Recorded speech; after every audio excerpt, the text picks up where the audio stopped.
रंभा तृतीया व्रत का महात्म्य।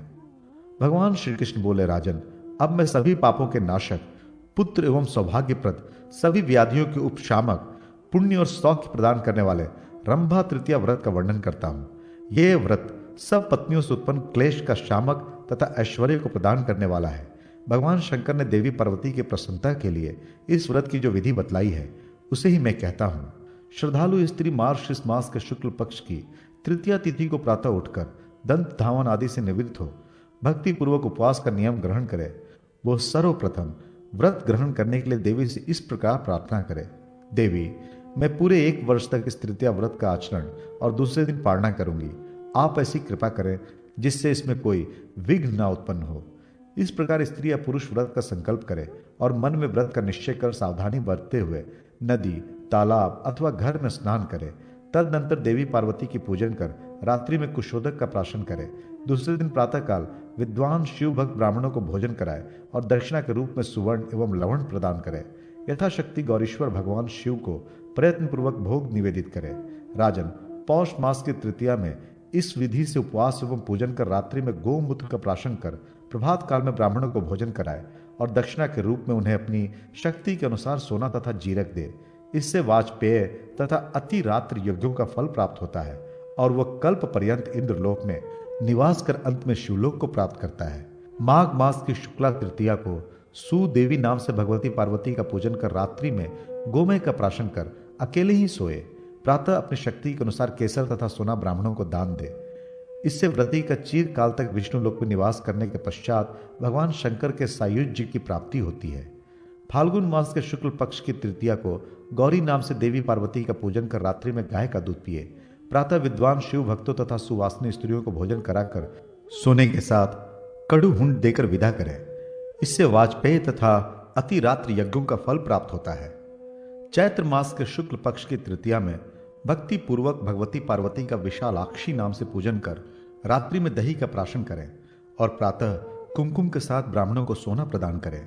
विशालाक्षी के प्रसाद से व्रत करती को महान सौभाग्य प्राप्त होता है। वैशाख मास के शुक्ल पक्ष की तृतीया को भगवती पार्वती का श्रीमुखी नाम से पूजन करें।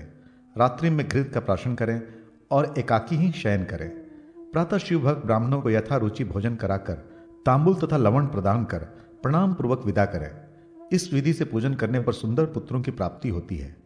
आषाढ़ मास के शुक्ल पक्ष की तृतीया को गौरी पार्वती की माधवी नाम से पूजा करें। तिलोदक का प्राशन करें। प्रातःकाल विप्रों को भोजन कराएं और दक्षिणा में गुड़ तथा सोना दें। इससे उसे शुभ लोक की प्राप्ति होती है। श्रावण मास के शुक्ल पक्ष की तृतीया को देवी पार्वती का श्रीदेवी नाम से पूजन कर गाय के सिंह का स्पर्श किया जल पिए। शिव भक्तों को भोजन कराकर सोना और फल दक्षिणा के रूप में दें। इससे व्रती सर्वलोकेश्वर होकर सभी कामनाओं को प्राप्त करता है। भाद्रपद मास के शुक्ल पक्ष की तृतीया को भगवती पार्वती का हर ताली नाम से पूजन करें। महिषी का दूध पिए। इससे अतुल सौभाग्य प्राप्त होता है और इस लोक में वह सुख भोग कर अंत में शिवलोक को प्राप्त करता है। अश्विन मास के शुक्ल पक्ष की तृतीया को देवी पार्वती का गिरिपुत्री नाम से पूजन कर तंडुल मिश्रित जल का प्राशन करें और दूसरे दिन प्रातः ब्राह्मणों को पूजन कर चंदन युक्त सुवर्ण दक्षिणा में दें। इससे सभी यज्ञों का फल प्राप्त होता है और वह गौरी लोक में प्रशंसित होता है। कार्तिक मास के शुक्ल पक्ष की तृतीया को देवी पार्वती का पद्मोपध्वा नाम से पूजन करके पंचगप प्राशन करें तथा रात्रि में जागरण करें। प्रभात काल में सपत्निक सदाचारी ब्राह्मणों को भोजन कराएं और माल्य, वस्त्र तथा अलंकारों से उन शिव भक्त ब्राह्मणों का पूजन करें। कुमारियों को भी भोजन कराएं। इस प्रकार वर्ष भर व्रत करने के पश्चात उद्यापन करना चाहिए।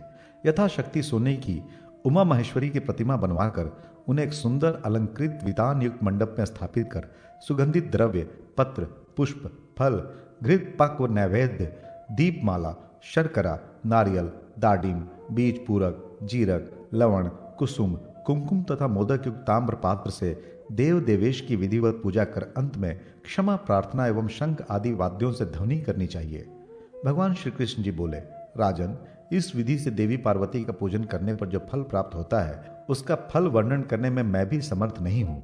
वो पूर्वोक्त सभी फलों को प्राप्त करता है, सभी देवताओं के द्वारा पूजित होता है तथा 100 करोड़ कल्पों तक सभी कामनाओं का उपभोग करता हुआ अंत में शिव सायुज्य प्राप्त करता है। इसमें कोई संदेह नहीं। ये व्रत पहले रंभा के द्वारा किया गया था, इसलिए यह रंभा व्रत कहलाता है।